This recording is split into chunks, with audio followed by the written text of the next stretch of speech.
Vamos orar mais uma vez? Agradecer a Deus pelas nossas crianças. Pai, nós queremos te agradecer por mais essa oportunidade que nós temos de ouvir a tua palavra, mas também queremos agradecer pelas nossas crianças, o teu tesouro para a nossa comunidade. Que o Senhor capacite, ó Deus, as pessoas que cuidam do ministério infantil, para que as nossas crianças cresçam apaixonadas, ó Deus, pelo teu evangelho, pela tua pessoa, Pai, entendendo o evangelho do amor e da graça do nosso Deus, Pai. Fica conosco neste momento, com a reflexão da tua palavra, para que nós possamos não somente entender, mas cumprir, ó Deus, colocar em prática aquilo que nós ouvimos. Essa é a nossa oração, Pai. Em nome de Jesus, amém.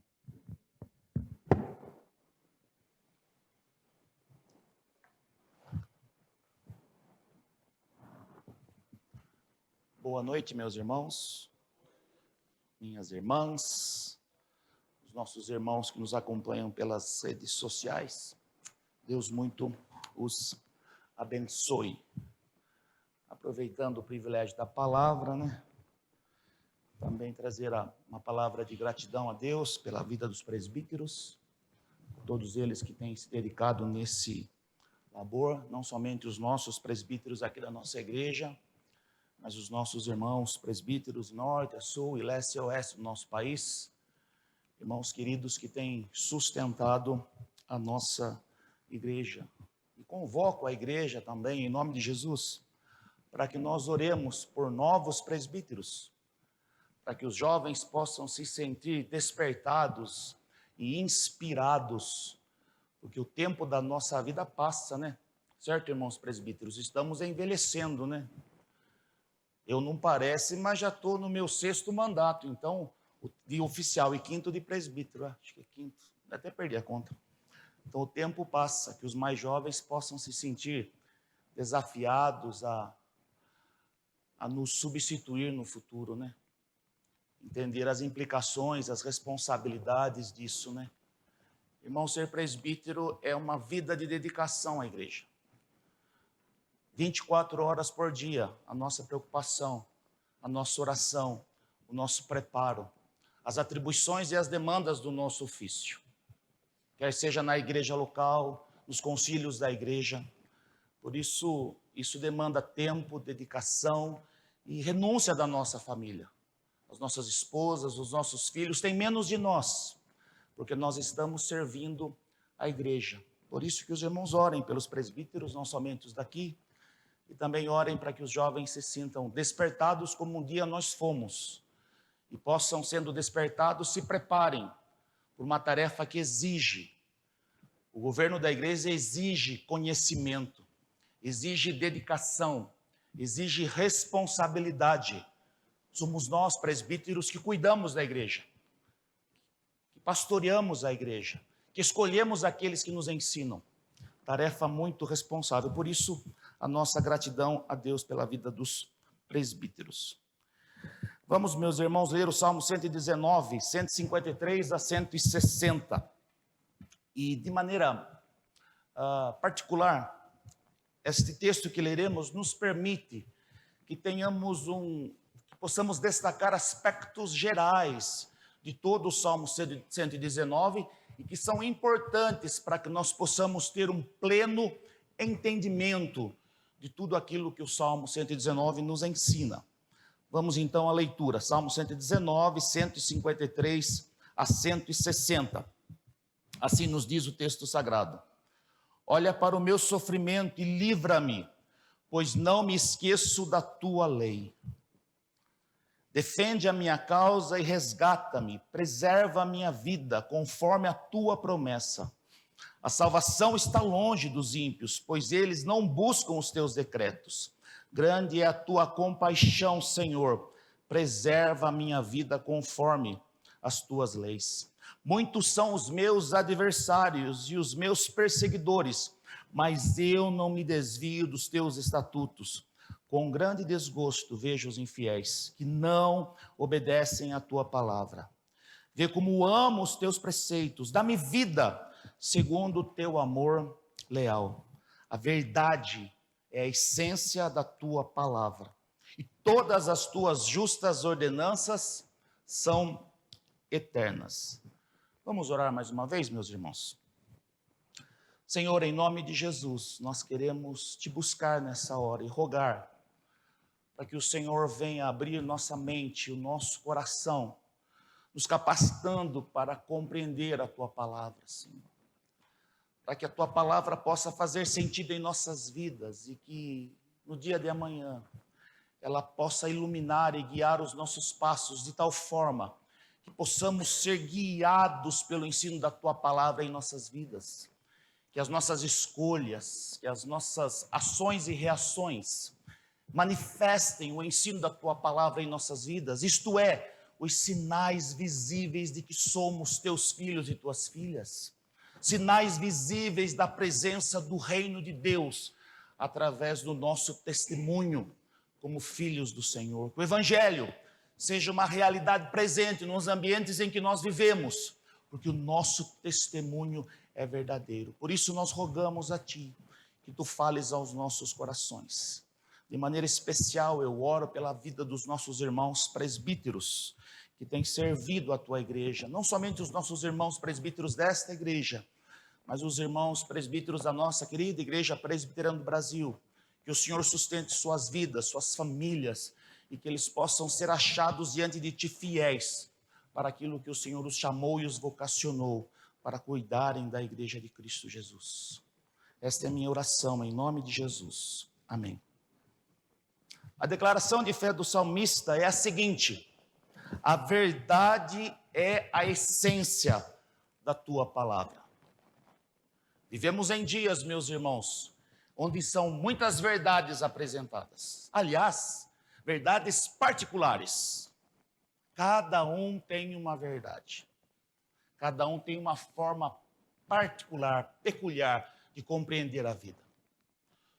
Hoje todos são tomados com um senso de grandeza tal que compreendem a vida em sua totalidade. Aliás, hoje as pessoas têm o seu Deus, a sua fé, a sua forma de compreenderem as coisas. E o salmista diz o seguinte, que a verdade é a essência da tua palavra, que a verdade se encontra na palavra de Deus, na verdade revelada nas Sagradas Escrituras. E isto, portanto, é fundamental para a nossa compreensão quanto ao conhecimento de Deus. É isso que o salmista trata aqui, do conhecimento de Deus e do impacto disso em nossas vidas. Como nós podemos viver de tal forma que sejamos achados fiéis a Deus e a sua palavra, se o conhecimento de Deus não nortear a nossa vida, se nós não conhecermos a Deus de fato e de verdade. E somente isso é possível porque Deus se revela, Deus se manifesta, Deus vai ao nosso encontro. Nós amamos ao Senhor porque o Senhor nos amou primeiro. A verdade e a essência da tua palavra. Francis Schaeffer nos ensina, meus irmãos, afirmando que o cristianismo não é uma série de verdades no plural. Não é como essa cultura pós-moderna que vivemos, onde cada um tem a sua verdade. E a sua verdade é a partir do ponto em que ela está falando. A famosa lugar de fala, não é isso? E essa percepção da verdade, ela é subjetiva, porque ela se fundamenta naquilo que eu sinto. E o que eu estou sentindo, meus irmãos? A pessoa está sentindo, ela é inquestionável. Por quê? Porque é próprio dela, particular dela, único dela. Mas o cristianismo não é assim, afirma Schaeffer. Não é uma série de verdades no plural, mas é a verdade escrita com V maiúsculo. É a verdade. Eu sei que todos vocês estão aí na mente e coração, reverberando o Evangelho, conhecereis a verdade. Eu sei disso. É a verdade sobre a realidade total.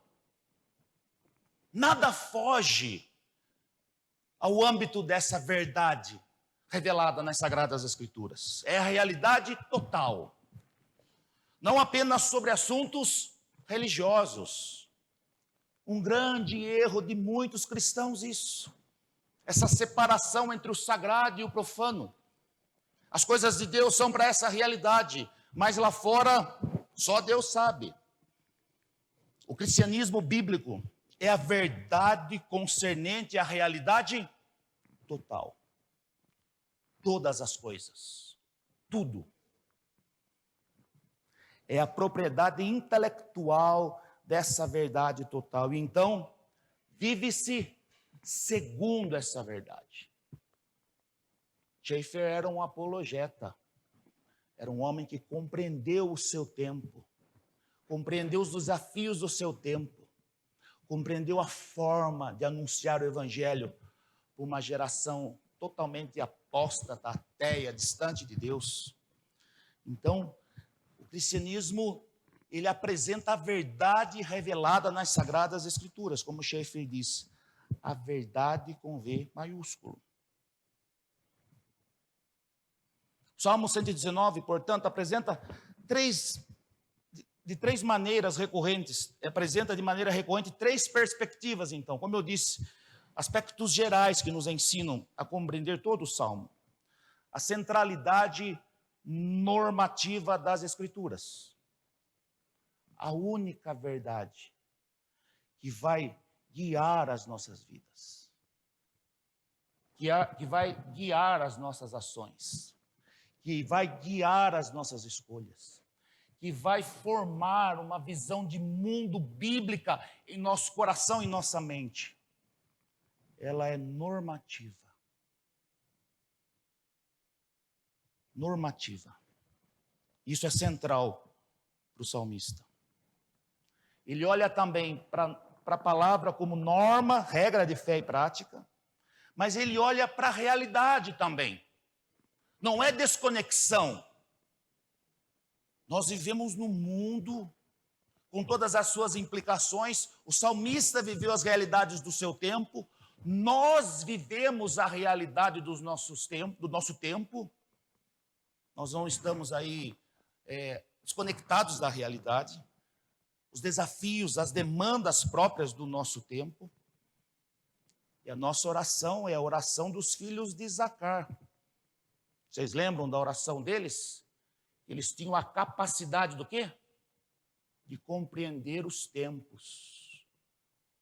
De compreender a realidade do tempo presente. Então, a centralidade das Escrituras, a realidade em que a vida acontece, porque a vida acontece diariamente. E ele olha também para a fragilidade humana, para a nossa fragilidade. Nós, via de regra, queremos nos apresentar como pessoas fortes, pessoas convictas, pessoas decididas, pessoas que não têm medo. É assim o senso comum. Mas como o salmista se apresenta diante de Deus em sua oração e em seu clamor? Os seus temores, os seus medos, a sua fragilidade. Então o salmista apresenta a fragilidade humana, mas ele a faz como? Como ele faz isso? Isso é importantíssimo para nós, aprendermos toda a riqueza do Salmo 119. Ele faz isso diante de Deus. Corandeu, diante de Deus. Essa é a forma como nós nos apresentamos diante de Deus. É a forma correta de nos colocarmos diante do Senhor. A nossa fragilidade. E eu pergunto aos irmãos nessa noite, precisamos de meias palavras com o Senhor? Precisamos de palavras bonitas para o Senhor? O Senhor nos conhece, meus irmãos. O salmista mesmo nos ensina isto. O Senhor nos conhece de fato e de verdade. A palavra ainda nem saiu dos nossos lábios e o Senhor já sabe. O Senhor conhece aquilo que está no profundo do nosso coração. Então, diante dele, meus irmãos, o salmista nos ensina a sermos sinceros. E essa sinceridade diante de Deus deve se refletir da forma honesta que vivemos a vida.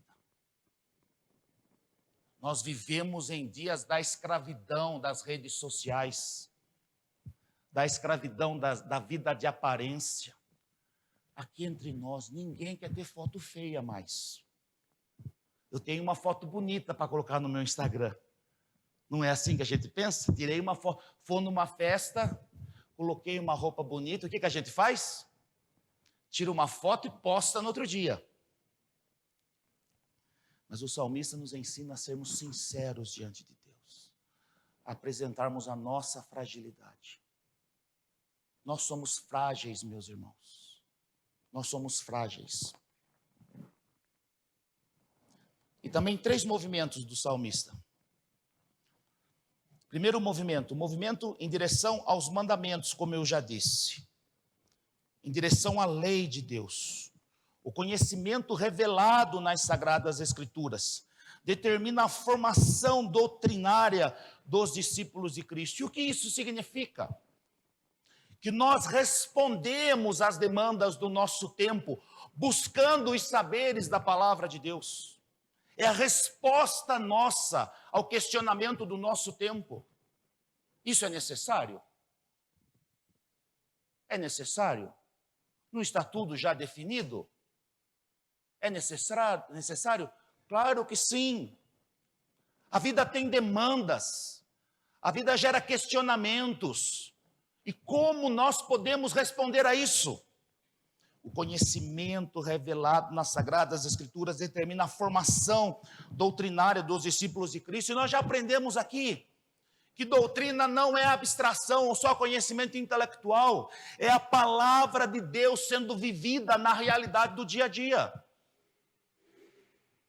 Hoje mesmo pela manhã, aprendemos o 7º mandamento, não adulterarás.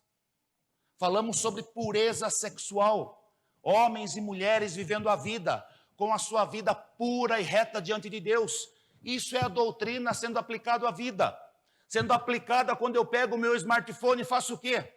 Busco santificar os meus olhos e evitar aquilo que pode contaminar o meu coração. Não é abstração, meus irmãos. É a vida sendo vivida na sua integridade, na realidade. É a resposta que nós damos à vida. É errado eu dar uma olhadinha assim no meu smartphone? É pecado. Pornografia é o quê? O que é pornografia, irmãos? Pecado. Então a doutrina determina a forma como nós devemos viver.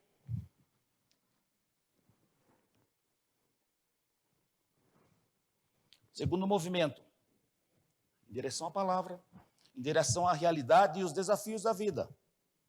A missão de Deus se dá no ambiente de lutas e provações. Lutas e provações. Já falei repetidas vezes e repito. Vivemos num mundo que tem qual sentimento por nós que somos cristãos? Qual o sentimento que eles têm por nós? Ódio. Irmãos, se vocês lerem atentamente as demandas das políticas de gênero e políticas identitárias, o resumo de tudo, o resumo será esse. O mundo será melhor e justo quando não tiver cristãos. Vocês sabiam disso? Leiam lá atentamente. No final, quando coar tudo, o mundo será melhor se não tiver o quê? Cristãos. Porque nós somos tidos como o quê? Preconceituosos. Como pessoas atrasadas. Como pessoas que não compreendem o tempo. E se nós não aceitamos, e não aceitamos mesmo, o projeto deles acabado é um mundo sem Deus e um mundo sem os cristãos. é o que nós enfrentamos. É o que nós enfrentamos. Então a missão de Deus se dá no ambiente de lutas e de provações. Vocês também estão sendo utilizados, 1 Pedro 2,5, vocês também estão sendo utilizados como o quê? Pedras vivas na edificação de uma casa espiritual para serem sacerdócio santo, oferecendo sacrifícios espirituais aceitáveis a Deus por meio de Jesus Cristo. Esse é o nosso chamado e a nossa vocação. Nós somos o quê? Pedras vivas. Nós incomodamos, meus irmãos. A nossa ética, a forma como nós vivemos, gera incômodo. Que o desejo de muitos é que a gente deixe de existir. Deixe de existir. Porque nós somos pedras vivas. E o que nós fazemos? Sacrifícios espirituais aceitáveis a Deus. Nós não podemos e não devemos barganhar os nossos princípios. Porque a missão de Deus, da qual nós fomos chamados, demanda lutas e demanda sacrifícios. E o movimento do salmista, o terceiro movimento, a palavra ao contexto histórico, à realidade da vida e também ao coração. A nós, que estamos diante de Deus, com as nossas fragilidades, as nossas lutas, as nossas inadequações, como nos diz Hebreus, o pecado que tenazmente nos assedia. Quero me valer da sabedoria de John Frame mais uma vez. O conhecimento de Deus é de coração. O coração é o centro da personalidade. É a própria pessoa em seu caráter mais fundamental. A Escritura o apresenta como a fonte do pensamento, da volição, vontades, das atitudes, da fala. É também a sede do conhecimento moral. Aonde nós colocamos o conhecimento que Deus nos dá? Em nosso coração. Os nossos desejos, que orientam as nossas ações. Em relação à palavra, em relação ao contexto, em relação ao nosso coração. 3 movimentos. E é isso que o salmista está nos ensinando. O conhecimento de Deus é de coração. Irmãos, John Frame é um dos teólogos mais capazes da sua geração. Já está com mais de 80 anos. Uma mente brilhante. Uma capacidade intelectual tremenda. E qual é a afirmação desse grande intelectual? Que o conhecimento de Deus é de coração.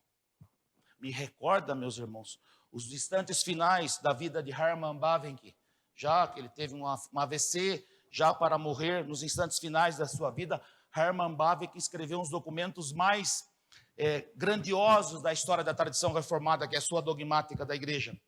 E ele disse assim, tudo aquilo que eu escrevi, de pouco valor tem, porque o que de fato importa é que eu sou amado por Deus. Um dos homens mais brilhantes da história da igreja. Qual é a sua constatação quando já se aproximando do seu encontro com o Senhor? O que de fato importa é o quê? O amor. O amor de Deus. Por isso que o conhecimento de Deus vem do coração. Vamos lá então, meus irmãos. Desenvolvendo melhor tudo isso que eu já falei. A fragilidade humana diante de Deus. O texto nos diz o seguinte: olha para o meu sofrimento e livra-me. Olha para o meu sofrimento e livra. Qual é a primeira ação e a primeira atitude que nós devemos ter diante do sofrimento? Reconhecê-lo. Reconhecê-lo e apresentá-lo diante de Deus. Essa é a primeira ação que nós devemos fazer. Reconhecer a nossa fragilidade. Reconhecer a nossa necessidade e colocar diante de Deus. Nessa manhã o pastor falava para nós sobre oração. E às vezes o Senhor usa desse método para nós. Ele nos leva à oração pelo caminho difícil do sofrimento. Nós somos arrogantes, meus irmãos. Nós nos achamos. Eu e você. Fique tranquilo, você não está sozinho nessa. na sabedoria dos meninos aí dos nossos dias, estamos juntos. Às vezes nós precisamos do sofrimento, nós necessitamos do deserto para reconhecermos a nossa fragilidade. Olhe para o meu sofrimento e livra-me. Diante do sofrimento, está errado aqui, diante do sofrimento podemos escolher dois caminhos, podemos. Submissão e dependência. Preserva a minha vida conforme as tuas leis. Diante do sofrimento, submissão a Deus, submissão à sua vontade, submissão aos seus desígnios e o quê? Dependência. Dependência. Porque somos uma geração que consome Apraz, Rivotril, qual mais o outro aí? Me ajudem aí. Os ansiolíticos da vida. Por que somos uma geração tão ansiosa? Por que somos tão ansiosos? O que gera ansiedade no coração do homem? A necessidade de ter o quê? Controle. Controle. Nós temos medo de não termos a nossa vida sob controle. E quando nós percebemos que estamos perdendo o controle, o que nós fazemos? Qual é a resposta nossa ao medo? A ansiedade. E o que o salmista nos ensina? Olha para o meu sofrimento e livra-me. Preserva a minha vida conforme as tuas leis. Nós somos uma geração ansiosa porque nós queremos controle. Nós somos igual aquele canal de televisão 24 horas. A notícia não para. A notícia não para. No passado, orávamos. Agora nós queremos a informação em tempo real. Não é a moda hoje? Você quer, antigamente a gente olhava uma informação, hoje está aqui, ó. Você viu que a bolsa abaixou? Não vi. Você viu que a bolsa caiu? Não vi. O Juliano que entende disso. Você viu que caiu? Não sei, não entendo. Mas é o mundo em tempo real, a necessidade de controle. Então, diante do sofrimento, submissão e dependência, nós não damos conta de tudo. Nós precisamos fazer o quê? Mas o Senhor nos coloca novamente nessas situações limite, para que nós possamos compreender a nossa dependência. Diante do sofrimento, o salmista nos ensina a não buscar os atalhos de uma cultura que nega o sofrimento. A nossa cultura nega o sofrimento. A nossa cultura nega a doença. A nossa cultura nega a morte, nega o envelhecimento. Diante do sofrimento, o salmista nos ensina a não buscar os atalhos de uma cultura que nega o sofrimento, mas a reconhecer sua dor e buscar livramento em quem? No Senhor. Essa é a cultura dos nossos dias. A gente quer um remédio para tudo. Para tudo a gente quer um remédio.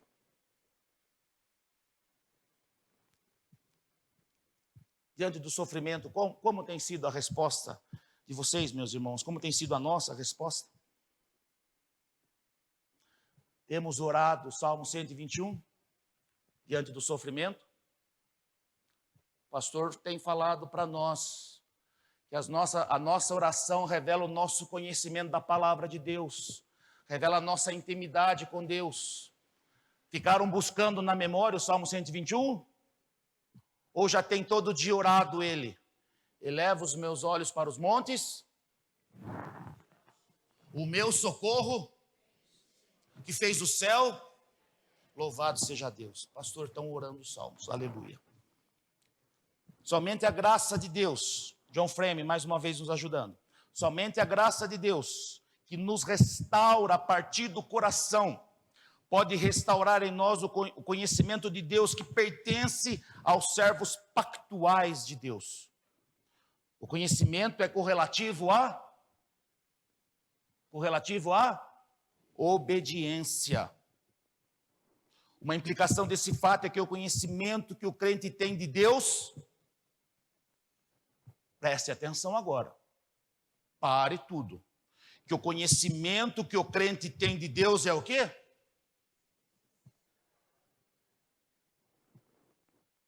inseparável de um caráter piedoso. E nós sabemos aqui o que é piedoso. Ser piedoso é ser parecido com Cristo. Então, o conhecimento que o crente tem de Deus é inseparável do seu caráter piedoso.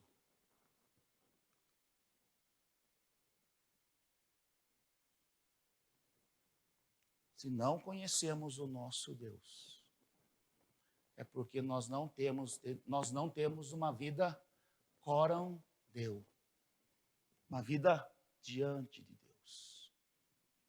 Diante de Deus. Hoje pela manhã nós orávamos e eu me recordei daquela frase basilar do John Piper, né? Que Deus é mais glorificado em nós quanto mais nós estamos satisfeitos nele. Uma vida de satisfação é uma vida que revela a nossa gratidão, o nosso contentamento a Deus. Isso manifesta em glória, louvor e honra ao nosso Deus. Que o Senhor é mais glorificado em nossas vidas, quanto mais nós estamos o quê? Satisfeitos com aquilo que Ele tem nos dado. E nós já conversamos aqui certa vez, que nós vivemos numa geração de descontentes. Uma geração de descontentes. Então, uma implicação desse fato é que o conhecimento que o crente tem de Deus é inseparável de um caráter piedoso. Porque nós nos tornamos parecidos com aquilo que nós adoramos. Nós vamos nos tornando cada dia mais parecidos com o nosso Senhor. Nós temos que nos tornar cada dia mais parecidos com o nosso Jesus. De tal forma que nós sejamos reconhecidos como aqueles que amam e são amados pelo Senhor.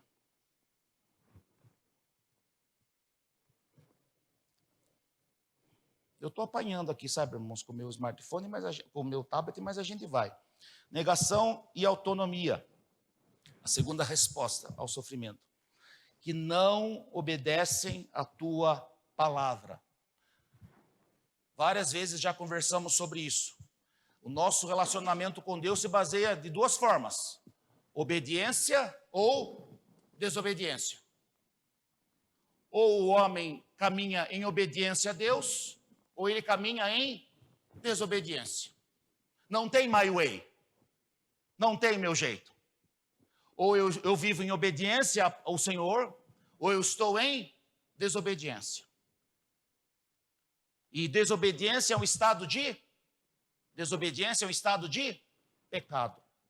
Obediência é um estado de adoração, louvor e honra ao Senhor. Negação e autonomia. O homem que não precisa de Deus, ele nega a sua necessidade. Eu não preciso de Deus, porque o desejo do meu coração é ter autonomia. É autonomia. É o super-homem nietzschiano. Lê do engano. Jeremias 17:5 nos diz assim: assim diz o Senhor, um texto muito conhecido de todos nós: maldito é o homem que confia nos homens. Maldito é o homem que confia nos homens, que faz da humanidade mortal a sua força. Vocês lembram, né? Vocês estão lembrando aqui na mente de vocês, no coração, aquele homem lá que Jesus nos conta, que se achava o todo-poderoso, a bolacha recheada do pacote, e ele contemplava a sua riqueza e o seu poder. E qual foi a palavra agradável do Senhor para ele? Vocês se recordam? Louco. O homem que faz da humanidade mortal a sua força, recebeu do nosso Redentor qual palavra? Louco. Louco. Mas cujo coração faz o quê? Se afasta do Senhor. Obediência e desobediência. Andar nos caminhos do Senhor, andar nos caminhos da iniquidade. Confiar no Senhor e na força do seu poder, que faz da humanidade mortal a sua força. Segundo ponto, a realidade da vida e os seus desafios. Versículos 154 e 157. defende a minha causa e resgata-me. Defende a minha causa e resgata-me. Esse é o clamor do salmista diante de Deus. Defende a minha causa. E qual é a causa do salmista? Qual é a luta do salmista? Viver diante de Deus e diante dos homens em integridade. Viver diante de Deus e diante dos homens em integridade. Qual é a causa disso? Sofrimento, perseguição. E qual é a sua prece diante de Deus? Defende a minha causa e resgata-me. Muitos são os meus adversários e muitos são os meus perseguidores. Pedro nos diz assim, 1 Pedro 1, 6 e 7, para sedimentar isso que nós estamos conversando. Nisso, vocês exultam, ainda que agora, por um breve tempo, devam ser entristecidos por todo tipo de provação. Assim acontece para que fique comprovado que a fé que vocês têm, muito mais valiosa do que o ouro que perece, mesmo que refinado pelo fogo, é genuína e resultará em louvor, glória e honra quando Jesus Cristo for revelado. Quando Jesus Cristo for revelado. São as implicações do discipulado. É o preço que pagamos por declararmos publicamente que nós somos do Senhor. Que a ética que norteia a nossa vida não tem nada a ver com a ética da nossa cultura. Nada. Meus irmãos, nada. Por isso que Pedro diz que fique comprovado que a fé que vocês têm diante do sofrimento, diante das perseguições, diante da dor, diante da possibilidade da morte, como foram os nossos irmãos do passado. A resposta da fé é fidelidade a Deus. Mês de agosto, comemoramos aí, o aniversário da igreja, a vinda de Ashbel Green Simon para o Brasil, que viveu essa realidade. Quando a sua vida foi posta em risco por causa da febre amarela, o que ele fez? Arriscou a sua vida. E o que aconteceu com ele? Morreu. Morreu. A sua vida foi ceifada por conta do seu testemunho. Nós estamos aqui hoje, fruto desse ministério abençoado. Já caminhando aqui para o fim. A centralidade normativa das Escrituras. A verdade é a essência da tua palavra. E todas as tuas justas ordenanças são eternas. A centralidade da palavra de Deus normatizando as nossas ações. Mas, presbítero, nós somos uma igreja confessional. Nós temos a nossa confissão de fé, um documento belíssimo, riquíssimo. Nós temos os nossos catecismos, mas nós vivemos num tempo que demanda respostas nossas. Nosso Supremo Concílio esteve reunido agora, semana passada, Semana passada, mais de 1000 pastores e presbíteros respondendo às demandas do seu tempo, buscando sabedoria do Espírito Santo para nortear a doutrina da igreja segundo a palavra de Deus. Estivemos discutindo, meus irmãos, temas como identidade de gênero lá no Supremo Concílio, como a igreja tem que responder a essas demandas.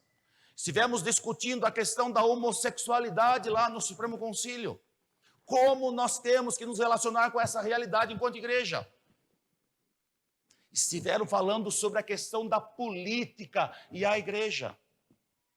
Então, a centralidade normativa das Escrituras, respondendo, não de uma forma, não é uma abstração, é a realidade. Então, nós temos que ser orientados pela palavra de Deus. É a palavra de Deus gerando respostas para a realidade do tempo. Estamos saindo de uma pandemia. Existia culto online? Existia culto online? Mas a igreja tem que produzir orientações sobre o quê?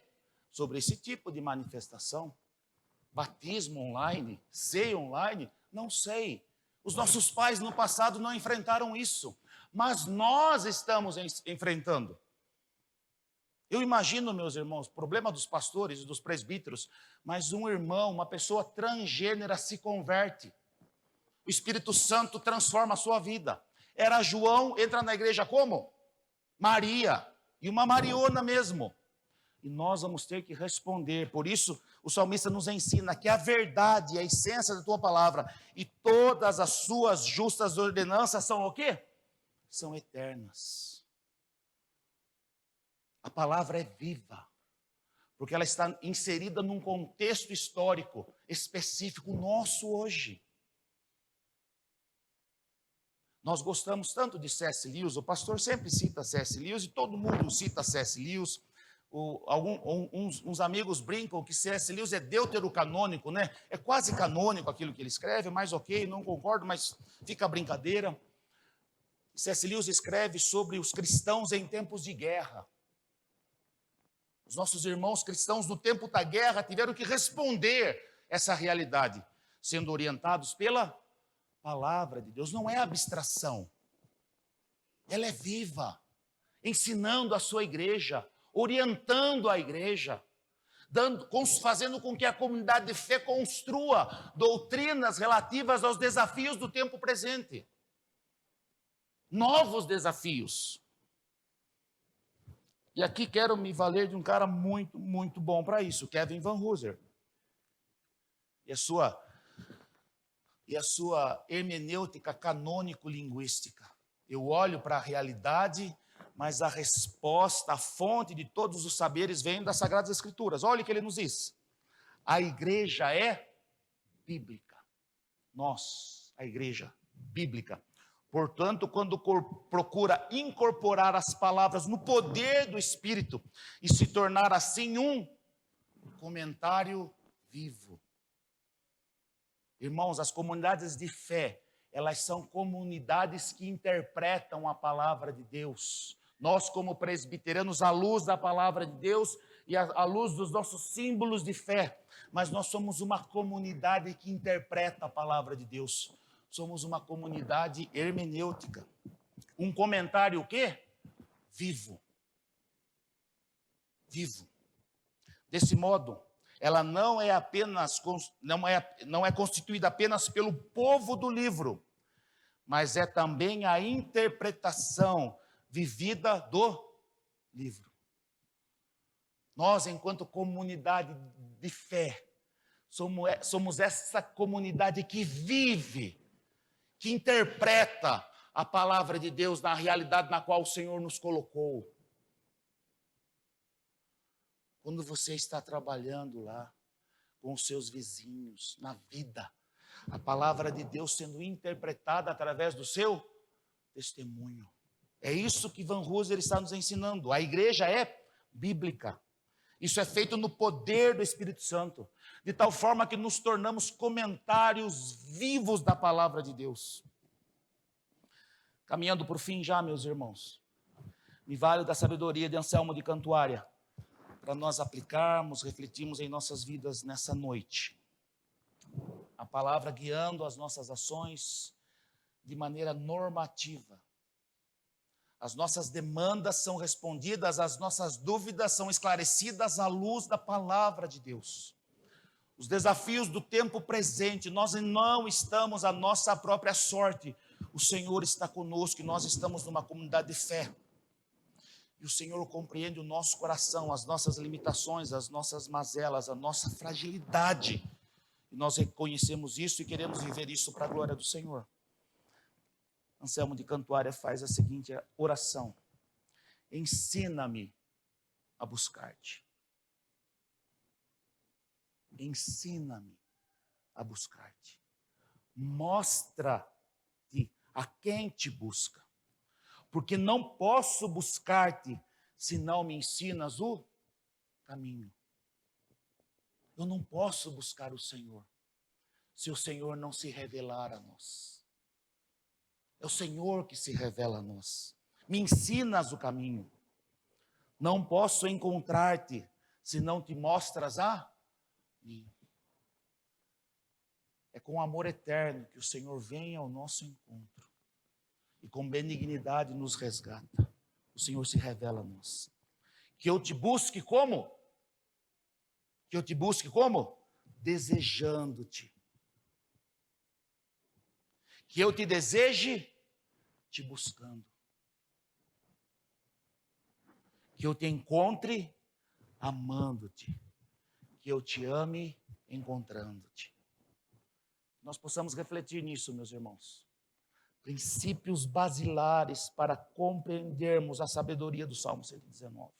A riqueza, uma riqueza prática.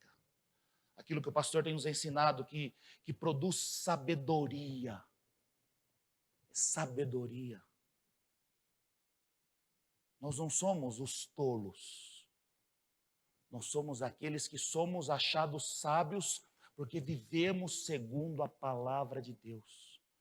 Se vivemos em obediência, vivemos e somos sábios, vivemos segundo a palavra de Deus. Em desobediência, somos os tolos. Que o Senhor conceda graça para nós. Os dias são maus? São. Os desafios são muitos? São. A missão se agiganta diante de nós? Sim. Sim. Mas o Senhor nos chamou para vivermos no tempo que se chama hoje. Nós somos os vasos de barro que o Senhor separou para serem usados nesta geração. Somos nós. Aprove a Deus que vivêssemos nesse tempo. E a certeza que eu tenho no meu coração, e compartilho com vocês, é que não nos faltará nada para sermos achados pelo Senhor fiéis. Não nos faltará nada para vivermos uma vida de santidade diante de Deus. Não nos faltará palavra para uma geração que não quer ouvir a nossa palavra. Não nos faltará. Quem nos garante isso é o Senhor em sua palavra. Deus muito os abençoe. Amém. Vamos receber a bênção.